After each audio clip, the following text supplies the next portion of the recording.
rise to oppose this bill and the priorities and the values it represents. Republicans repeat like robots the same talking points we've heard again and again tonight, that to get our debt under control, middle-class families are going to have to suck it up. We face tough choices, harsh choices, but really there is no choice. We're going to have to cut public education drastically, along with Head Start for the children who otherwise would start kindergarten too far behind ever to catch up, job training for workers who've lost their jobs, Pell Grants so middle-class kids can afford a college education, research at the National Science Foundation, the Department of Energy, and on and on. Mr. Speaker, we do have choices. We have this deficit because of choices we've made. Just a decade ago, the debate here was what to do with the surplus. Alan Greenspan, who was then the chairman of the Federal Reserve Board, worried that it might unsettle the economy if we paid off the national debt too quickly. President Clinton urged that we use the surplus to shore up Social Security and Medicare so that my generation could live in dignity when we retire. A Republican president and a Republican Congress decided instead to cut taxes sharply for the richest of the rich. The deficit we face now is because of that choice. And we saw just 2 months ago that protecting those tax cuts for the richest of the rich, even Americans making more than $1 million a year, was their first priority.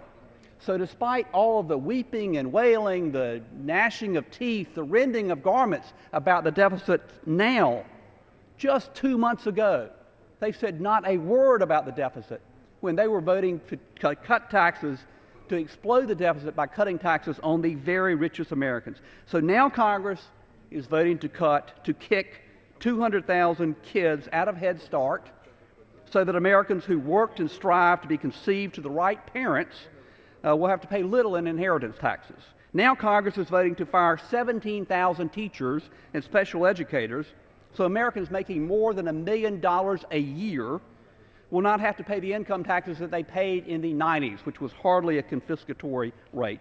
And much of the bill obviously has nothing to do with saving money or whether the government's too big or too small. It's about whose side the government is on. This bill cuts drastically the funding needed to protect middle-class families from the gouging that has lurked in the legalese, the fine print of financial contracts, the tricks and the traps written by banks' lawyers.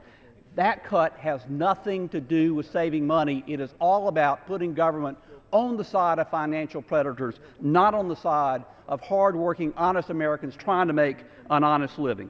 We've seen clusters of rare cancers and birth defects that we know are the result of an environmental exposure to something, and this bill devastates environmental protection. Middle-class children are facing life with lower IQs because of unchecked environmental exposure, so polluters can have bigger profits and CEOs can reward themselves with bigger bonuses. Many of my colleagues have argued that this bill is penny-wise and pound-foolish. It is short-sighted. It will hurt the economy. All of that is true.